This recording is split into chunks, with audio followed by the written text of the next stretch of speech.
Terima kasih kerana memilih kami pada waktu ini. 30 minit di series utama, anda bersama saya, Ruzaini Ruslan.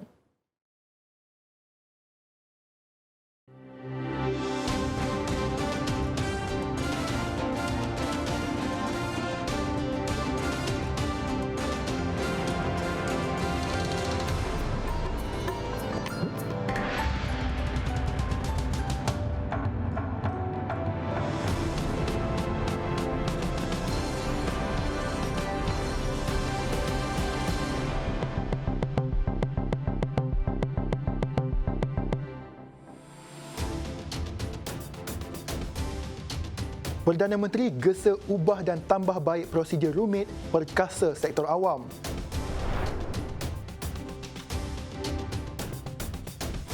Juga, Kuala Lumpur teruskan hubungan dua hala dengan Washington.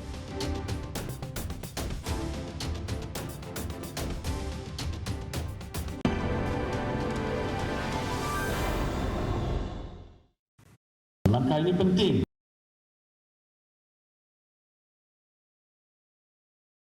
Perdana Menteri Tan Sri Muhyiddin Yassin menggesa prosedur yang merumitkan dalam urusan sektor awam perlu diubah dan ditambah baik bagi memperkasa sektor perkhidmatan awam, khususnya dalam situasi mencabar yang luar biasa ketika ini. Perkeliling yang ditetapkan setiap jabatan dan agensi sudah baik dan teratur, namun dalam situasi mencabar, ia perlu ditambah baik.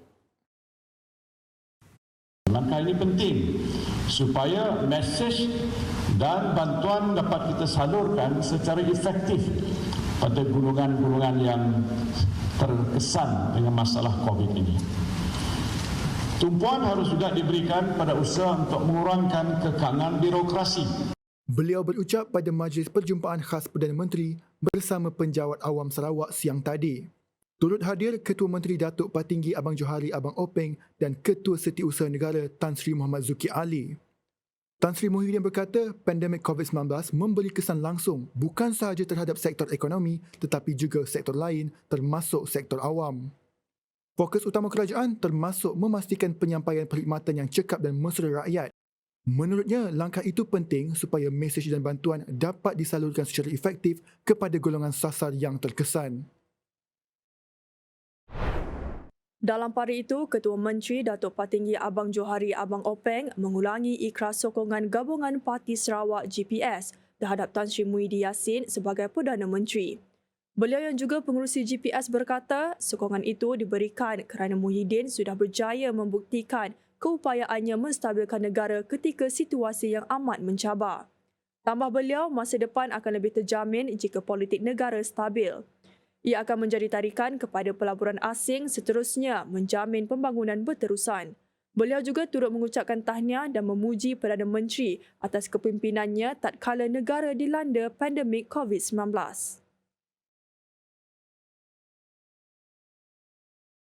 Terdahulu, Perdana Menteri dan isteri Puan Sri Nur Aini Abdul Rahman selamat tiba di lapangan terbang antarabangsa Kuching dalam lawatan kerja 2 hari di Sarawak. Perdana Menteri dijadual mempunyai program yang padat sepanjang berada di bumi kenyalang ini. Pesawat khas membawa rombongan beliau tiba di lapangan terbang itu sekitar 9.37 pagi tadi dengan disambut Ketua Menteri Datuk Patinggi Abang Johari Tun Openg dan isteri Datuk Patinggi Jumaani Tuanku Bujang, Timbalan Ketua Menteri Datuk Amah Haji Awang Tengah Ali Hassan dan isteri Datuk Dayang Morliah Awang Daud. Perdana Menteri dijadualkan menghadiri majlis perjumpaan khas bersama penjawat awam di Hotel Waterfront, lawatan ke pusat vaksin di Stadium Perpaduan Petrajaya, serta melakukan kunjungan hormat ke atas Yang di-Pertua Negeri Tun Abdul Taib Mahmud. Beliau turut dijadualkan menghadiri sesi Bala Rakyat Wawasan Kemakmuran Bersama 2030 di Pusat Konvensyen Borneo Kuching.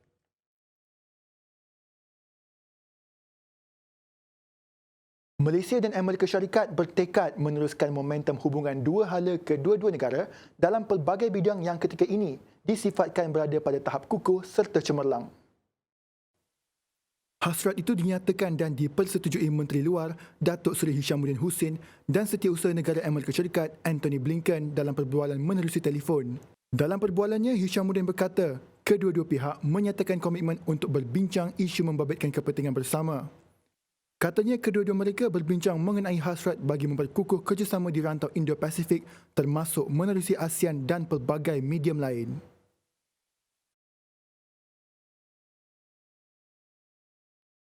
Kurang 2 minggu lagi menjelang bulan puasa. Di selatan tanah air, 193 lokasi tapak membabitkan 9,609 petak jualan sudah disediakan bagi penganjuran Bazar Ramadan kali ini. Pengerusi Jawatankuasa Perumahan dan Kerajaan Tempatan Negeri Ayub Jamil berkata, mesyuarat penyelarasan bersama pihak berkuasa tempatan PBT bulan lalu bagi memastikan penularan wabak COVID-19 dibendung selain kelangsungan sumber pendapatan peniaga.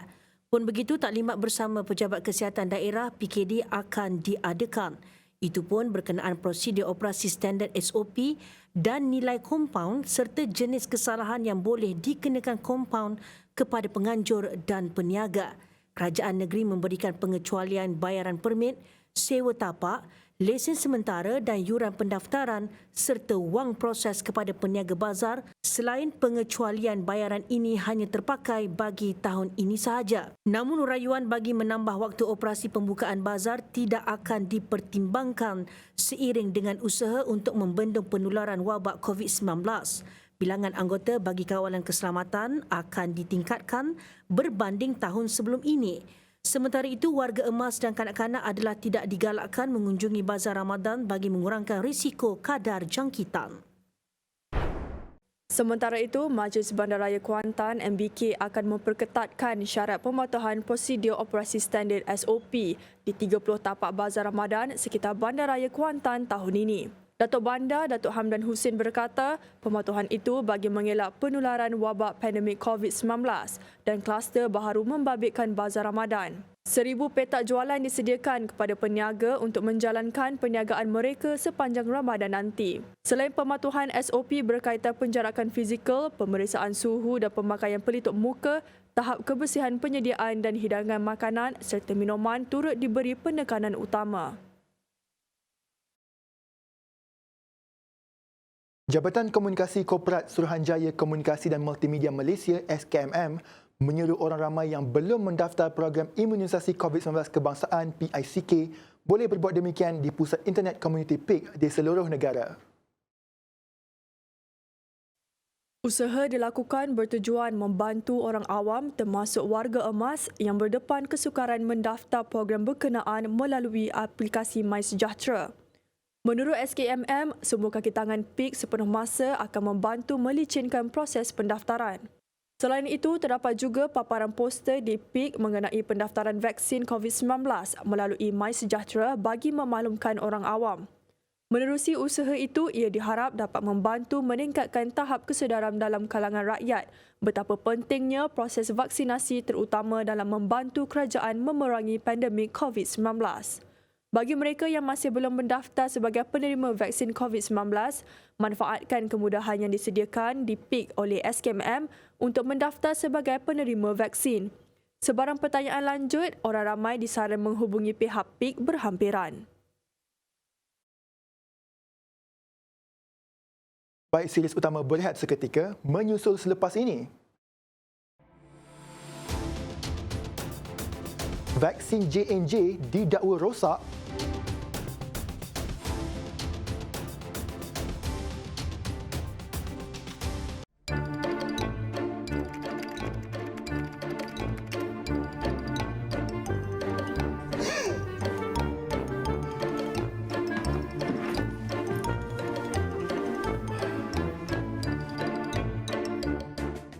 Cepat-cepat nak pergi mana tu bang? Aku kat sini lah.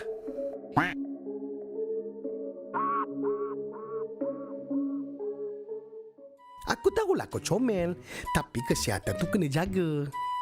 Kau tahu sekarang ni kan, kes dah banyak. Habis tu kenapa kau tinggalkan aku kat sini? Pandai pun.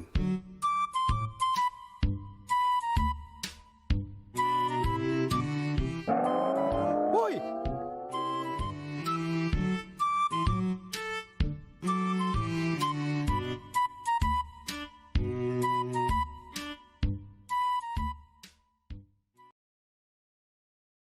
Bertemu kembali. Bekas Perdana Menteri Datuk Seri Najib Razak dan isteri Datin Seri Rosmah Mansor akan memeriksa 11,991 unit barang kemas yang kini disimpan dalam lebih 90 kotak di bilik kebal Bank Negara Malaysia BNM. Pemeriksaan turut membabitkan pemilik syarikat barang kemas Global Royalty Trading SAL dari Lubnan, Samir Halimeh. Barang kemas berkenaan ialah antara pelbagai barangan disita polis dari premis milik Obu Holdings Sendirian Berhad di Pavilion Residence pada Mei 2018. Hakim Mahkamah Tinggi Datuk Muhammad Jamil Hussein menetapkan 12 hingga 15 Julai atau 2 hingga 6 Ogos depan bagi pemeriksaan barang kemas itu oleh pihak ketiga manakala pengurusan kes ditetapkan 1 Jun. Pemeriksaan bagi setiap kotak akan mengambil masa kira-kira 15 hingga 20 minit, namun tempoh ini masih bergantung pada cara pemeriksaan oleh pihak ketiga. Bagaimanapun, pihak BNM menasihati pihak-pihak terbabit untuk tidak berada di dalam bilik kebal itu lebih daripada 5 jam berikutan kandungan oksigen yang rendah. Najib, Rosmah dan Global Royalty merupakan pihak ketiga ingin menuntut barang kemas dalam permohonan lucut hak. Ia difailkan pendakwaan terhadap Obu Holdings yang dimiliki oleh Tan Sri Bustari Yusof. Sebelum ini, pemeriksaan barang kemas itu belum dilakukan selepas Samir tidak dibenarkan memasuki Malaysia kerana sempadan negara ditutup. Bagaimanapun, pada 25 Julai tahun lalu, Najib dan Rosmah telah memeriksa sebanyak 306 beg tangan, 401 jam tangan, 16 aksesori jam tangan dan 234 cermin mata yang turut disita dari premis sama. Wang dan barang kemas ini dirampas pihak berkuasa kerana didakwa terbabit skandal dana Wan Malaysia Development Berhad 1MDB.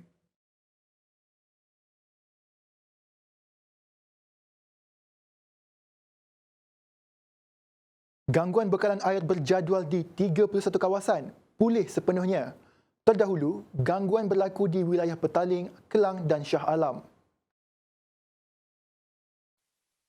Menurut Ketua Komunikasi Korporat Pengurusan Air Selangor Sendirian Berhad, Elina Basri, pihaknya berterima kasih kepada pengguna atas kesabaran dan kerjasama yang diberikan sepanjang tempoh gangguan bekalan air berjadual ini. Beliau juga memohon kerjasama para pengguna untuk melaporkan sebarang kejadian paip bocor atau pecah di Selangor, Kuala Lumpur dan Putrajaya bagi memastikan proses pembaikan dapat dilakukan dengan segera. Gangguan bekalan air berjadual itu berikutan kerja pengalihan dan penyambungan paip baharu berdekatan kilang Carlsberg di Persiaran Selangor Seksyen 15 Shah Alam pada 30 Mac.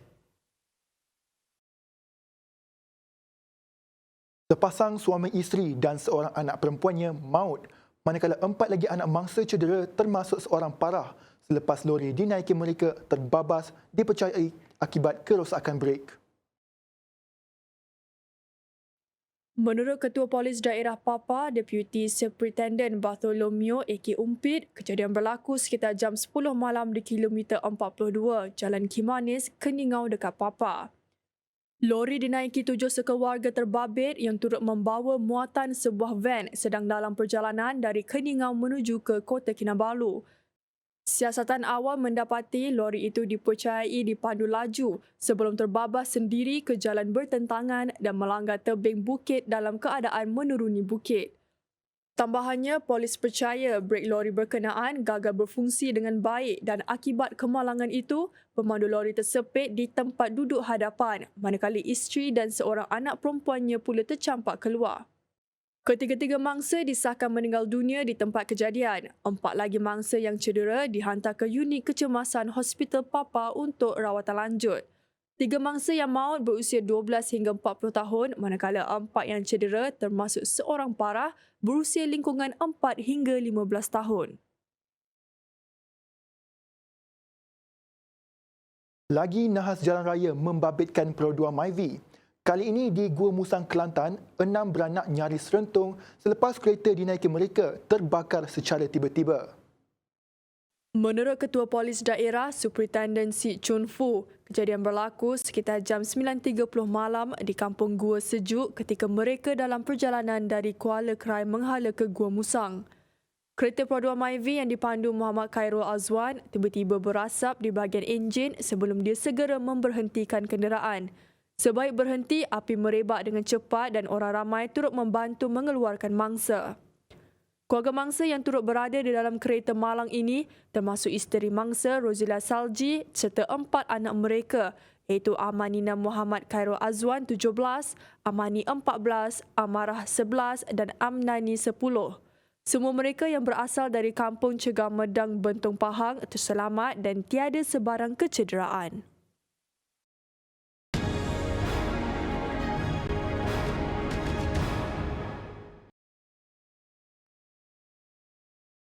Perkhidmatan keuangan dalam talian pada tahun 2020 menunjukkan peningkatan sebanyak 49%, menjadikan jumlah transaksi sebanyak 2.5 bilion.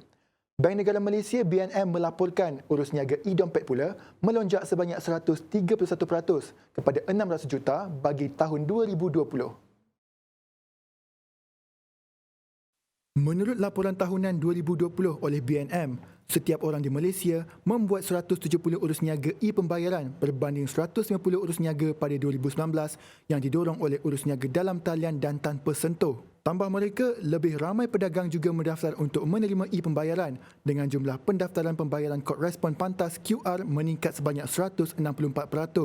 Sebagai gerbang ke arah pendigitalan, BNM berkata, kenali pelanggan anda menerusi platform digital eKYC yang diperkenalkan pada Jun 2020 membolehkan pelanggan membuka akaun secara digital pada bila-bila masa dan di mana sahaja. Pihak BNM mengharap eKYC dapat membuka jalan untuk inovasi yang lebih besar dan penyediaan perkhidmatan keuangan digital secara menyeluruh.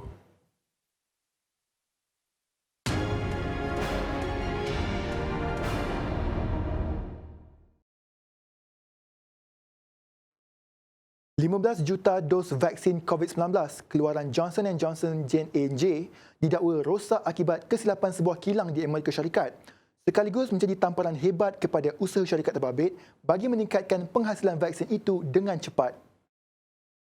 Syarikat farmasutikal gergasi itu sudah mengenal pasti sejumlah dos yang dikatakan tidak memenuhi standard kualiti di sebuah kilang terletak di Baltimore. Namun, J&J masih tidak mengesahkan bilangan yang terjejas. Dalam pada itu, syarikat itu akan menghantar lebih ramai pakar ke lapangan untuk menyelia, mengarah serta menyokong semua pengeluaran vaksin COVID-19 Johnson & Johnson. Sebelum ini, vaksin keluaran syarikat itu telah mendapat pujian kerana hanya memerlukan pengambilan satu dos dan tidak perlu dibekukan sekaligus memudahkan lagi pengedarannya. Laporan media Amerika Syarikat mendakwa kilang berkenaan dijangka menghasilkan puluhan juta dos vaksin terbabit dalam masa terdekat.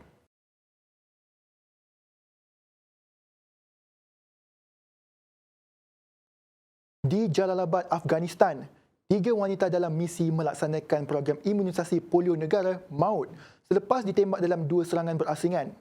Serangan terhadap mangsa berlaku sehari selepas kerajaan mengumumkan pendekatan baru melawan penyakit polio. Menurut laporan awal, 3 wanita terbabit bertugas dari rumah ke rumah untuk melakukan vaksinasi polio kepada kanak-kanak. Seorang pegawai di Pejabat Kerajaan Nangarhar mengesahkan kejadian. Seorang saudara mangsa, Makbul, berkata wanita itu menyertai program imunisasi itu untuk mendapatkan pendapatan. Ketika ditembak di kepala, wanita berkenaan sedang bertugas untuk memberikan vaksin kepada kanak-kanak. Seorang petani, Saifullah, yang menyaksikan kejadian 2 mangsa ditembak berkata 3 orang mengikuti wanita terbabit sebelum menembaknya. 2 wanita itu berhenti di hadapan sebuah rumah dan sedang mengetuk pintu. Mereka membawa 1 kotak perubatan dan kertas. Suspek datang menghampiri dan terus menembak sebelum melarikan diri. Susulan kejadian itu, jurucakap Kementerian Kesihatan berkata program vaksinasi dihentikan sementara di Nangarhar.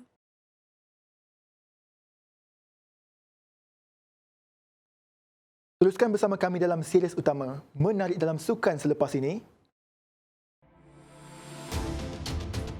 Osaka kecundang.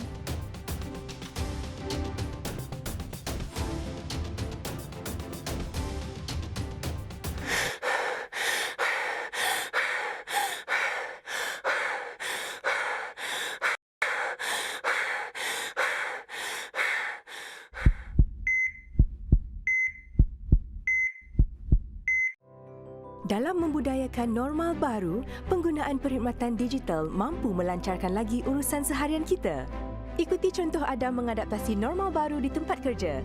Sebelum memasuki bangunan, dia menggunakan aplikasi MySejahtera untuk membuat penilaian kesihatan kendiri bagi memastikan dirinya berisiko rendah dan mendaftar masuk ke lokasi. Kemudian Kemudian, dia merekodkan kehadirannya di portal SpotMe. Di dalam lift, Adam dan pegawai-pegawai lain berdiri mengikut penjarakan sosial yang betul. Sebelum ke mesyuarat, Adam menyemak dokumen yang diperlukan menerusi sistem DDMS. Semua pegawai duduk dengan jarak 1 meter. Mesyuarat ini juga dilaksanakan secara telesidang menggunakan MyGov UC. Ekonomi pasca COVID-19 ternyata mencabar, namun telah membuka peluang pekerjaan baru, terutamanya dalam ekonomi digital. Ini mendorong Khairul untuk meningkatkan kualiti hidupnya. Dia mendapatkan maklumat tentang memulakan perniagaan di portal Malaysia Biz. Dalam mengadaptasi normal baru ini juga, anaknya sedang giat mengikuti pembelajaran secara dalam talian. Demi masa depan keluarganya, Khairul membuat keputusan untuk mendaftarkan perniagaan barunya.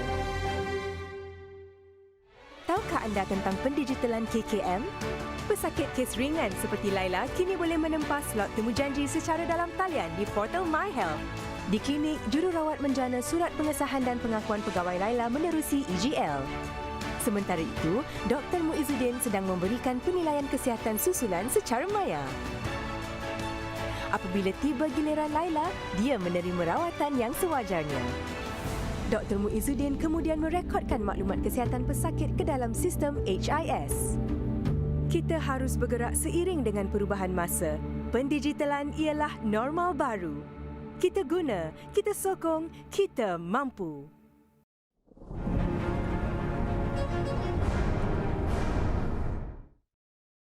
Assalamualaikum dan salam sejahtera. Bersua kembali bersama saya untuk mengetahui keadaan cuaca pada ketika ini. Angin serantau pada ketika ini adalah dari arah timur laut dengan kelajuan yang agak lemah iaitu sekitar 10 sehingga 20 km sejam. Ketinggian ombak juga tidak melebihi 2.5 meter. Menerusi laman sesawang rasmi Met Malaysia, tiada sebarang amaran angin kencang dan juga laut bergelora dikeluarkan pada ketika ini. Untuk makluman para penonton, negara kita kini berada pada fasa akhir monsun timur laut dan dijangkakan akan berlanjutan sehingga pertengahan Mac. Udara pada ketika ini adalah lebih kering di semenanjung Malaysia berbanding di negeri Sabah dan juga di negeri Sarawak. Pada ketika ini, cuaca cerah dan panas di semua negeri di semenanjung Malaysia. Dalam tempoh cuaca yang kering dan panas ini, orang ramai dinasihatkan agar sentiasa meminum air yang secukupnya, mengurangkan aktiviti di luar rumah serta tidak membuat sebarang pembakaran terbuka. Berbeza pula di negeri Sabah dan juga di negeri Sarawak, hujan dan ribuan petir di 1-2 tempat sedang berlaku di bahagian Sibu, Muka dan juga Limbang di negeri Sarawak serta di kesemua bahagian di negeri Sabah. Hujan yang sedang berlaku ini boleh berterusan sehingga ke malam nanti. Seterusnya kita beralih ke paparan model numerikal hujan untuk mengetahui apa yang akan berlaku pada keesokan hari 2 Mac 2021. Semenanjung Malaysia masih lagi mengalami keadaan kurang hujan dan cuaca yang agak panas sepanjang hari. Manakala esok pagi di negeri Sabah, hujan akan berlaku di bahagian pantai barat dan dijangkakan akan reda pada jam 10 pagi. Ribuan petir di 1-2 tempat akan kembali berlaku di negeri Sabah yang melibatkan hampir kesemua bahagian di negeri tersebut dan berlanjutan sehingga ke malam nanti. Begitu juga di bahagian Miri, Limbang dan juga Kapit di negeri Sarawak. Hujan yang berlaku di negeri Sarawak akan berlanjutan sehingga ke malam nanti. Baiklah, sebelum kita berpisah, kita ikuti ramalan cuaca 3 hari bagi bandar-bandar utama di seluruh negara. Sekian, Assalamualaikum dan salam sejahtera.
Maria Sakkari buat kejutan apabila mengalahkan pemain kedua dunia Naomi Osaka dalam saingan sukut akhir terbuka Miami, sekaligus melenyapkan kemenangan ke-23 berturut-turut pemain dari Jepun itu.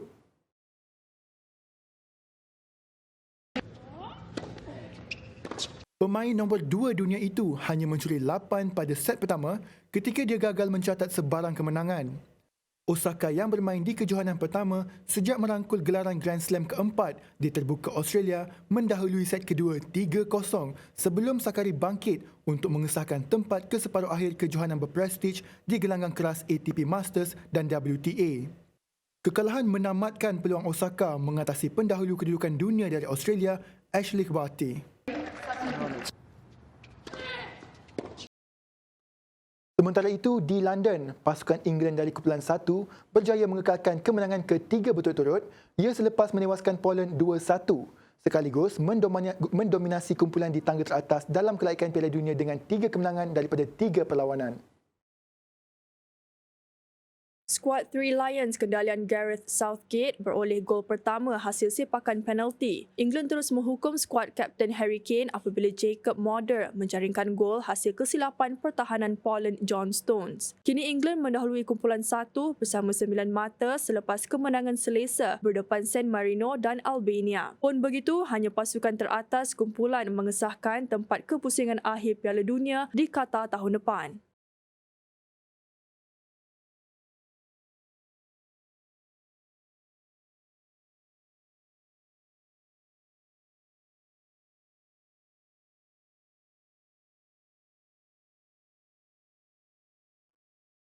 Sekian dulu series utama buat masa ini. Amalan menjaga SOP sudah menjadi sebahagian daripada hidup kita. Kekalkan penjarakan sosial dan terus lindungi diri dan keluarga bagi memutuskan rantaian COVID-19. Salam hormat dan Assalamualaikum.